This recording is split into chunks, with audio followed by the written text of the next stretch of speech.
RT. At this point, we've got a major Western outlet, Bloomberg, that's running a headline saying that Europe should arm itself against the barbarians at its gate. And by barbarians, they are, of course, referring to Russia. We also have a number of Western leaders saying that they expect Russia to attack NATO within the next 5 years. We have a number of Western leaders making that claim.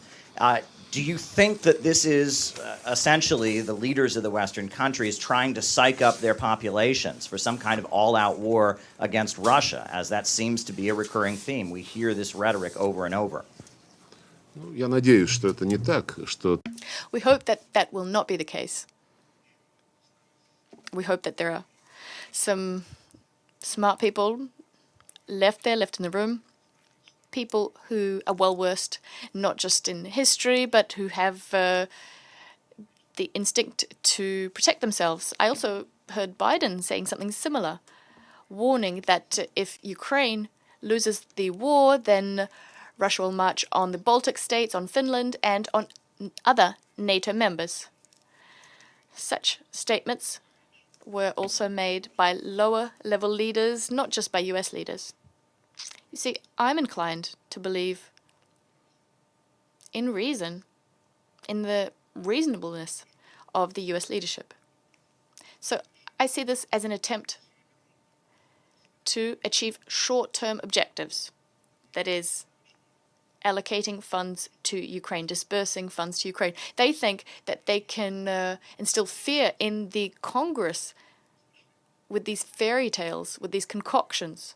They hope that this will prompt Congress to compromise and give 60-odd billion to Ukraine as part of an aid package, with some money going to Israel, some money as well to set up equipment around the border. I don't know. I think the people actually making these pronouncements, they understand themselves. They understand full well that these are, well, how should I put it? That it's hogwash.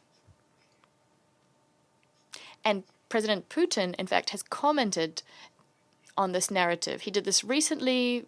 You can look up that interview, listen to it. There's no need, there's no desire, political, military, economic, to attack anyone. We don't have that desire.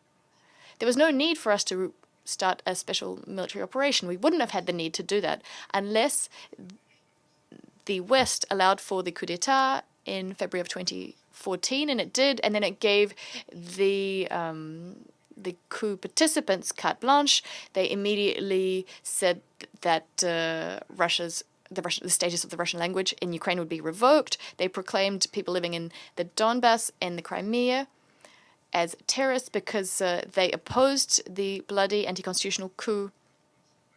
Then a war was waged on the Donbass. And we did this because the Germans, the French, the Americans asked as well. They begged us to stop this war, to sign the Minsk Accords, and they were in fact signed just here at the Security Council, in the Security Council chamber. They were signed unanimously, and then that would have worked. Had they been implemented, everything would have worked out. But it turned out that amongst the signatories, aside from President Putin, no one was prepared to do that, to recognize that. The special military operation became inevitable after many, many years. Years throughout which we tried to convince the West that they shouldn't turn Ukraine into a direct threat on our borders, not 10,000 miles away, like the US used to say, Iraq, Afghanistan, Libya, Syria, Yugoslavia. They said that these states posed a threat to US interests. But we're talking about a country that's bordering our country. It's not an ocean away. And these lands, Russian people developed them throughout centuries. And the descendants of these Russians live on these lands. And yet their descendants have been banned from speaking the Russian language. So it's a different situation. It's a shame that some are going down that road in Europe, that they're trying to ban Russian culture. It's unbecoming for those who proclaim themselves to be members of the EU, which they believe to be